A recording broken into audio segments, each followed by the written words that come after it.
Oh dear. Right, what's up guys? Today you join me and we're going to have a look at this bike here. The S1000R. This is a 2024 plate. If that interests you, stick around and I'll catch you after the intro.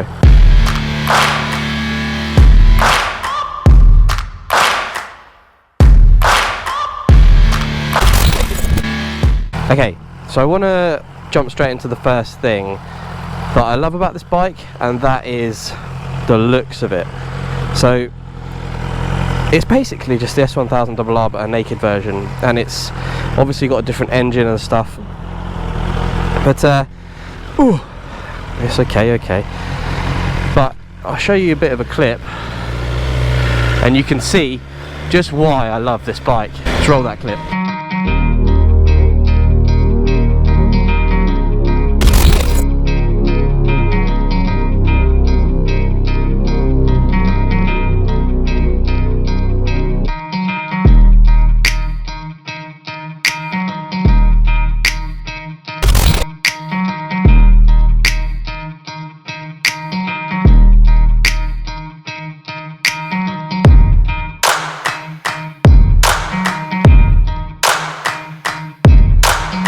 So yeah, number one on my list of things I love about this bike is the looks. Now, I didn't think I'd actually like the S1000 that much, because it's not like my favourite bike in the world, I think we all know that. But the looks wise, this bike, I've caught the reflection of it a few times when I've been riding it, and I've got to admit, I really like the way it looks. The only thing I don't like about the S1000 is the headlight, and we know for 2025 BMW have changed that to the much nicer looking headlight.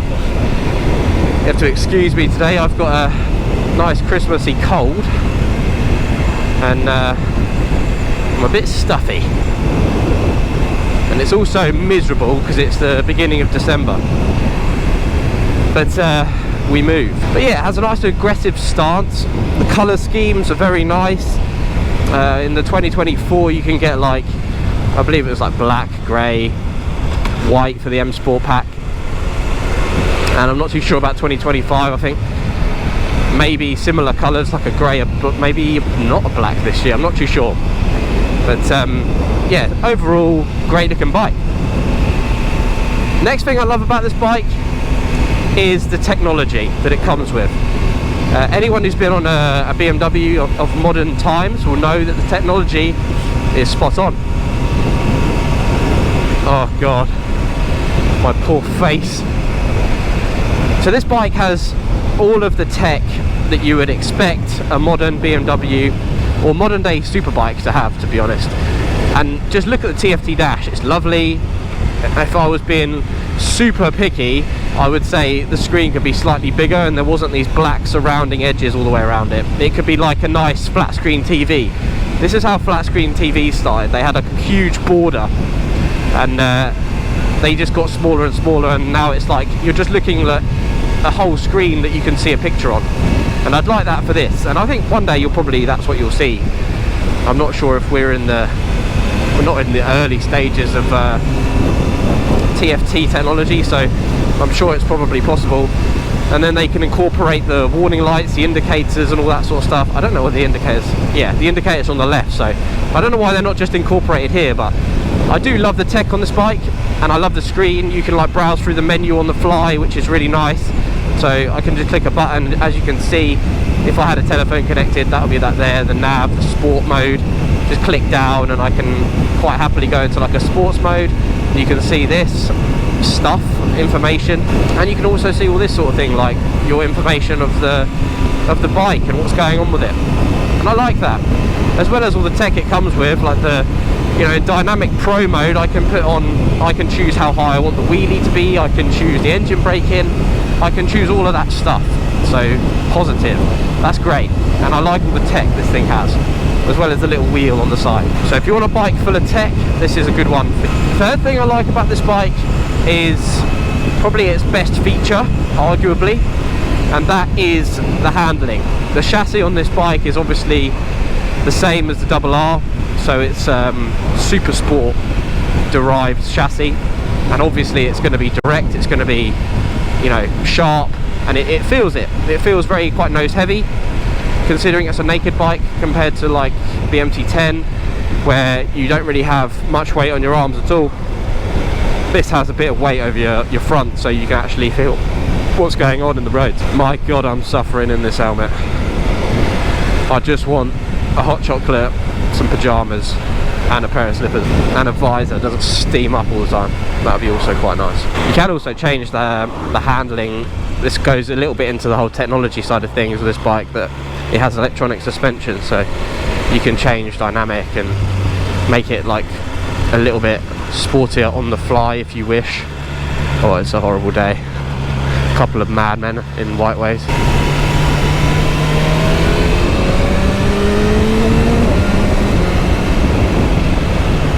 Sound good, this bike. It does sound good. So yeah, so far looks, technology, handling, all very good.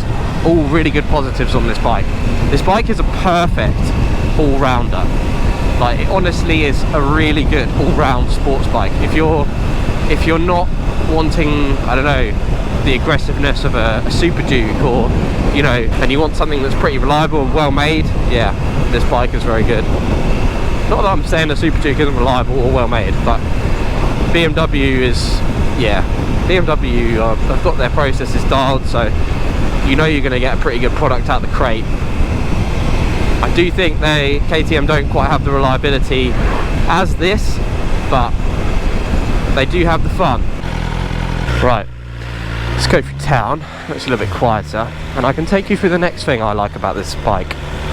And I've actually said before, it's something that lets it down, but it's also something that doesn't, so take that how you will. But one of the best things about this bike is the engine. Oh wow, this little school thing going on where they're selling hot chocolates. I love that about Christmas, like you get hot chocolates and mead, mulled wine everywhere you go. I love that Land Rover, but I love mead. Oh, it's great.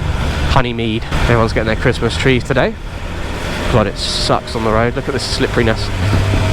So yeah, the engine is a strong engine. It's obviously the same engine pretty much that the S1000R and the M1000R and R have, but it does not have the shift cam tech in it, so it is down on horsepower compared to them. Hello! I used to have one of those. So yeah, it's down on technology, but it is still a really cracking engine. I wonder if this guy subbed to me, because if he did his research he'd know that I had one of those before. I hardly ever see 790s, or that might be an 890, I don't really know, but hardly ever see them. Great bikes though. Look how lovely and festive this town is.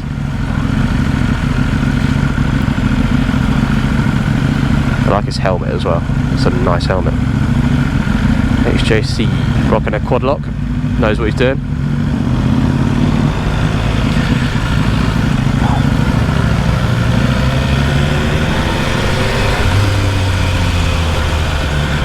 Lovely town of Arundel. If any of you are ever in the south of the UK, I'd strongly recommend this town.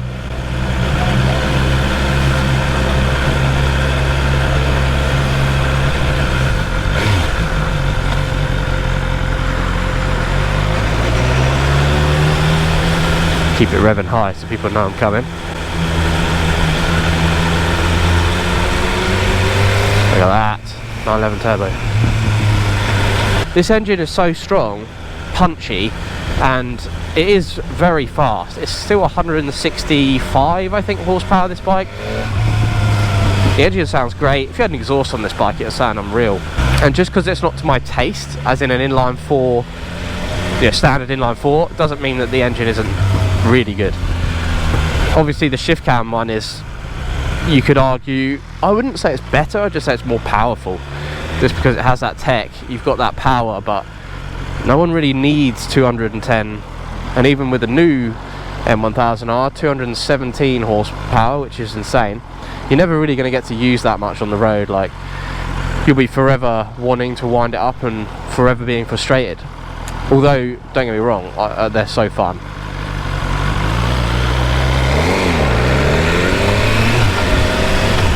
So this bike is plenty. 160 horsepower is plenty of power, and it's a cracking engine.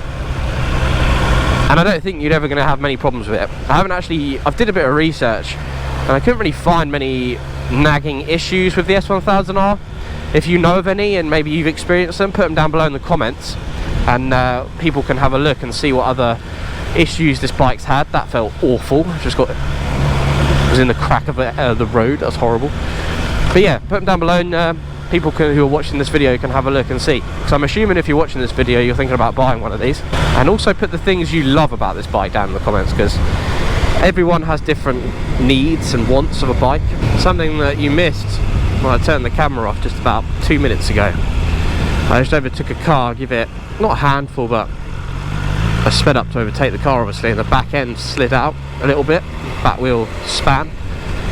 But the technology saved it from spinning anymore. So traction control stepping in and saving me, which is pretty good.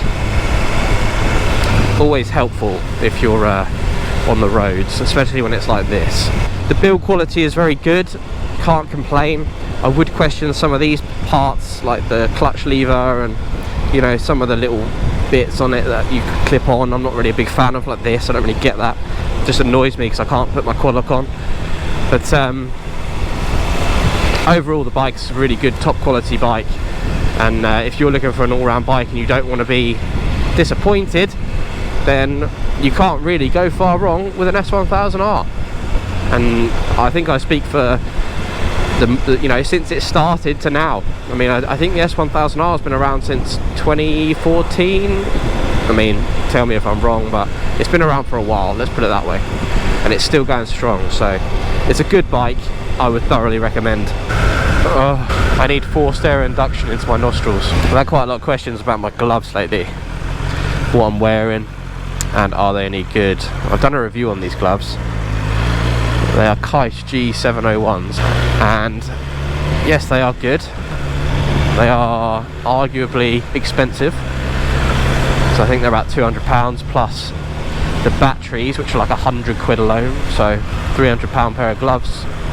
So I'd want a bit of quality for that price. To bear that in mind. There are cheaper alternatives which are arguably just as good, but I haven't tried them, so can't recommend them to you.